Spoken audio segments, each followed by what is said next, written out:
नमस्कार। आप देख और सुन रहे हैं राजस्थान आज तक। कांग्रेस या अशोक गहलोत की कहें तो मुश्किलें कम होने का नाम ही नहीं ले रही। एक तरफ इतना बड़ा चुनाव हार गए, राजस्थान जो कहते थे कि हमारा है, कुर्सी मुझे छोड़ नहीं रही, छोड़ेगी भी नहीं, कुर्सी छोड़ भागी, या यूं कहें कि लोगों ने छुड़वा दी। अब ये रही सही कसर बेटे वैभव गहलोत ने पूरी कर दी। अब उनका नाम गोगा मेडी हथियारों के साथ आया है। ये नाम अगर 4 दिन पहले आता, 6 महीने 2 साल पहले आता तो शायद इतनी तकलीफ नहीं होती, क्योंकि तब सत्ता इनकी थी, जांच का चक्कर नहीं रहता।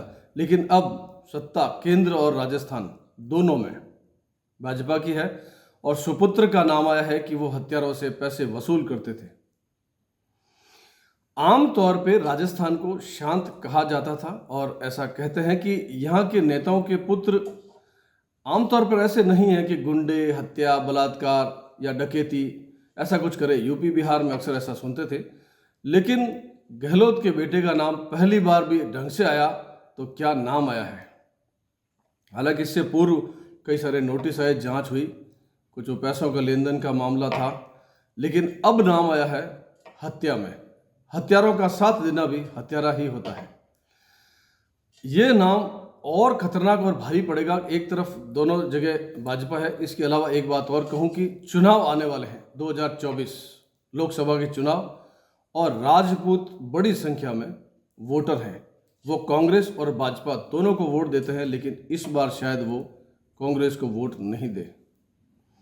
ये कांड कांग्रेस को ले डूबेगा, खास तौर से अशोक गहलोत को। वैसे भी गहलोत की समस्याएं बढ़ने वाली है। उनके जो साथी थे, डोटासरा जैसे लोग जिनका नाम पेपर लीक में आया था, अब उनके जेल जाने की संभावना वैसे भी बढ़ रही है, ऐसी चर्चा है आम जनता में। जनता कह रही है कि अब जांच होगी और जिन जिन लोगों पर शक है उनकी जांच होगी और जांच के बाद उनको जेल भेजा जाएगा। ऐसे में वैभव गहलोत का ये नाम इस तरह आना और बम फूटना। रोहित गोदारा ने विदेश बैठकर नाम लिया है, लेकिन तथ्यात्मक नाम के गोगा मेडी के साथ किस किस तरह से एक्सटॉर्शन मनी लिया करते थे, ये तो बहुत बड़े डॉन और दादाओं के काम है, हथियारों के काम है। लेकिन अगर इन्होंने किया है तो बहुत खतरनाक है, नहीं किया तो हमें बड़ी खुशी होगी, क्योंकि हम नहीं चाहते कि हमारे राजस्थान के किसी नेता के पुत्र का इतनी घटिया और खतरनाक स्थिति में नाम आए। वैभव गहलोत पहले भी कोई खास चमत्कार नहीं कर पाए, इसलिए उनको आरसीए का चेयरमैन बनाना पड़ा। इस पर हम फिर कभी आएंगे। वैभव गहलोत के पास हार के अलावा कुछ था नहीं। वह लोकसभा में हार चुके थे गजेंद्र सिंह शेखावत से करीब 3.25 लाख वोटों से, तो बहुत बुरी स्थिति थी। लेकिन अब जो सत्यानाश होगा उसका गिनना, उसकी गिनती करना बहुत मुश्किल हो जाएगा। राजपूत समाज वैसे भी गुस्से में है और ताज़ा चुनाव बिल्कुल सामने है। ये गुस्सा चुनावों में तुरंत उतरेगा और गहलोत अब अपने पुत्र को बचा भी नहीं पाएंगे। कांग्रेस की सबसे ज़्यादा बुरी स्थिति इन दो बड़े नेताओं की कहें, एंटोनिया माइनोजी, मैंने जी लगाया है, सोनिया गांधी और अशोक गहलोत, दोनों के पास एक एक पुत्र। वाह क्या पुत्र! उधर वो प्रधानमंत्री बनना चाहते हैं तो एक आंख दबाकर बात करते हैं, हिंदुत्व को बाहर निकालने की बात करते हैं, विदेश जाकर देश को गालियां देते हैं।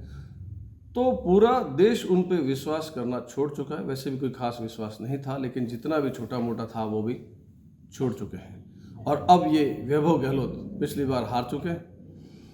कोई फायर ब्रांड या नाम या काम का तरीका वैसा कुछ नहीं है। कांग्रेस के नेता भी उनसे परेशान रहते हैं कि वे या तो उनको तवज्जो नहीं देते या पहचानते नहीं कि हाँ आप कौन। तो वो याद दिलाते हैं कि राजकुमार जी, मैं आपसे 2 दिन पहले भी मिला था, 10 दिन पहले भी मिला, आपके पिता के साथ रहता हूँ, इतने सालों से कांग्रेसी हूँ। तो वो तवज्जो दिया नहीं करते थे। अब दोनों ने माथा पीट रखा है कि क्या 2 संतान है प्रभु, ये क्या किया आपने।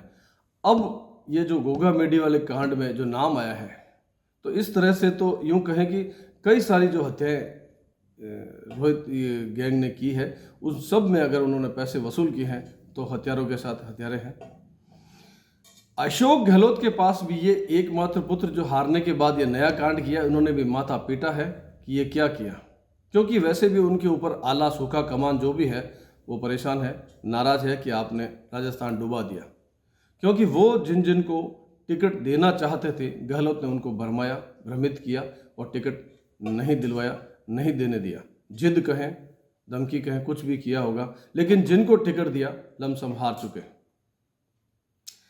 अब ये जो 25 सीट है राजस्थान से दिल्ली जाएगी, पिछली बार भी 25 गई थी, अब एक आध की कहीं संभावना भी थी कि शायद रुक जाए, अब शायद 25 की 25 जाएगी, क्योंकि राजपूत समाज अब कांग्रेस को वोट नहीं देगा। और ये जो नाम आया है जिस तरह से, बाकी सारे समाज इससे प्रभावित होंगे, एक राजपूत समाज ही नहीं, क्योंकि हम लोग भी सोचते हैं कि हमारा नेता या हमारे नेता का बेटा ऐसा नहीं हो, इतना खतरनाक नहीं हो, कम से कम हत्यारा तो बिल्कुल नहीं, हत्या में नाम नहीं आए। अगर ऐसा आया है तो बाकी समाज भी इस पर विचार करेंगे और शायद कांग्रेस को वोट नहीं दें। दुर्भाग्य है कि जब भी कोई नेता ताकत में आता है तो उनके पुत्र, रिश्तेदार, भाई भतीजे लोगों से मारपीट करते हैं, हत्या करते हैं, बलात्कार करते हैं, किडनैप करते हैं, उठा लेते हैं, रास्ते में पीटते हैं। मतलब उनको ये लगता है कि बस हम तो भगवान हैं, हमारे चाचा जी, फूफा जी, मामा जी एमएलए है, एमपी है, सांसद है, मंत्री है, मुख्यमंत्री है, तो अब हम कुछ भी कर सकते हैं। ये लोकतंत्र की स्थितियां हैं। वो जमाने चले गए जब आप कुछ भी करते थे और चलता था। और सबसे ज़्यादा खतरनाक अब व्हाट्सएप, फेसबुक है, ऐसा भूस भरती है कि चुनाव तक लोग हार जाते हैं। अब जो पेटी बाजा बजेगा कांग्रेस का, देखिएगा क्या क्या सुर निकलते हैं। गोगा बेडी कांड एक ही नहीं, अब जब भाजपा की जो बड़ी एजेंसीज हैं, एसआईटी वगैरह जांच करेगी, हो सकता है कोई सीबीआई जांच की मांग करे। ऐसे में अगर जांच हुई और लपेटा आया तो इतना लंबा लपेटे में जाएंगे कि बरसों बरस बाहर नहीं आ पाएंगे। चुनाव लड़ना, चुनाव जीतना तो बहुत दूर की बात हो जाएगी। मतलब कांग्रेस पहले से ही केले के छिलके पर पांव रखी हुई है, ढलान की तरफ दौड़ रही है, और यहाँ इन्होंने और स्पीड दे दी, धक्का दे दिया पहाड़ पर ले जाकर। कांग्रेस तो डूब ही रही थी, अब शायद रसातल में चली जाए। ऐसा लगता है बड़ा सा पत्थर बांधकर समुद्र में डाल देंगे कांग्रेस को, ये कांग्रेस का सोपड़ा साफ हो जाएगा। कई बार तो कांग्रेस के नेताओं की हरकतें ऐसी लगती है जैसे ये कांग्रेस के लोग नहीं, ये भाजपा के लोग हैं। अजीब से बयान देना, मोदी को गालियां देना, हिंदुत्व को गालियां देना, भगवा को गाली देना। डोटासरा ने, जैसे पिछले मेरे वीडियो में मैंने बताया था कि आरएसएस को बिल में बांट देंगे। अब आप कौन से बिल में हो प्रभु, पूरी कांग्रेस बिल में बांट दी गई। ऐसे बयान, छिछोरी हरकतें, छोटी बात करना, ये कतई शोभा नहीं देता, आम आदमी को भी शोभा नहीं देता। तो आप नेता हैं, हम आपकी तरफ देखते हैं, आपको जिताकर भेजते हैं कि आप भाग्य विधाता बनेंगे, विकास करेंगे, अच्छे काम करेंगे। लेकिन जब आप ये बिल में बांट देंगे, हिंदुत्व को बाहर कर देंगे, भगवा को ये कर देंगे, वो कर देंगे, तो बड़े छिछोरे लगते हैं आप लोग। और उसका जवाब अब आम जनता को पता चल गया है कि कैसे देना। ईवीएम मशीन, छोटी सी मशीन आपके इतने बड़े भविष्य को वाड़ देती है, बिल में बांट देती है। जनता के हाथ में जो ताकत है, वो 5 साल पीड़ित रहते हैं आपसे, फिर इंतजार करते हैं कि कब चुनाव आए और हम इनको बताएं कि हमारे अंदर क्या ताकत है। कितना शांति से जनता लाइन में खड़ी होती है, धूप, बरसात, गर्मी, प्यास लग रही है, पेशाब लग रही है, सबको रोक कर खड़े होकर लाइन में खड़े होते हैं आपको जिताने के लिए। और तब जब आप ऐसी ओछी हरकतें करते हैं तो वो बटन दबाते हैं, लेकिन ये सोचकर कि 5 साल हम जिनसे पीड़ित रहे, सड़कें टूटी है आप सुनते नहीं हैं, लाइट गई है तो आप सुनते नहीं हैं, आपके घर आते हैं तो साहब सो रहे हैं, पूजा कर रहे हैं, बाहर गए हैं, मीटिंग में हैं, आप हमको मिलते नहीं हैं। 5 साल बाद जब हाथ जोड़ने आप निकलते हो तो जनता आपको मिलती जरूर है, हाँ भी बढ़ती है, शायद माला भी पहनाती है, आपके साथ ज़बरदस्ती खड़े होकर मुस्कुराती है, कहती है कि बिल्कुल आपको वोट देंगे, और मुड़ते ही कहते हैं इस चोर को वोट मत देना, इस फर्जी आदमी को वोट मत देना, इन्होंने हमारा काम नहीं किया। अब वही नेता टिकेगा जो काम करेगा। लेकिन काम कौन से? ये गोगा मेडी हत्या में नाम आना जैसे काम नहीं। साफ छवि लेकर चलिए, जनता के साथ रहिए, जुड़िए उनसे। आप नेता बनते ही भगवान बन जाते हैं, शपथ लेने के बाद तो आप हवा में उड़ने लग जाते हैं, विधायक बनते ही जमीन पर पांव नहीं टिकते, 4-4 इंच ऊपर चलते हैं। जनता खड्डा खोदती है और 4 इंच नीचे डालती है आपको। अब कांग्रेस के बुरे दिन की शुरुआत और तेजी से होगी। हम अगले विषय पर आते हैं, बात करते हैं। तब तक के लिए नमस्ते, जय हिंद, जय भारत। इस वीडियो को लाइक करें, हमारे चैनल को सब्सक्राइब करें, बेल आइकन जरूर प्रेस करें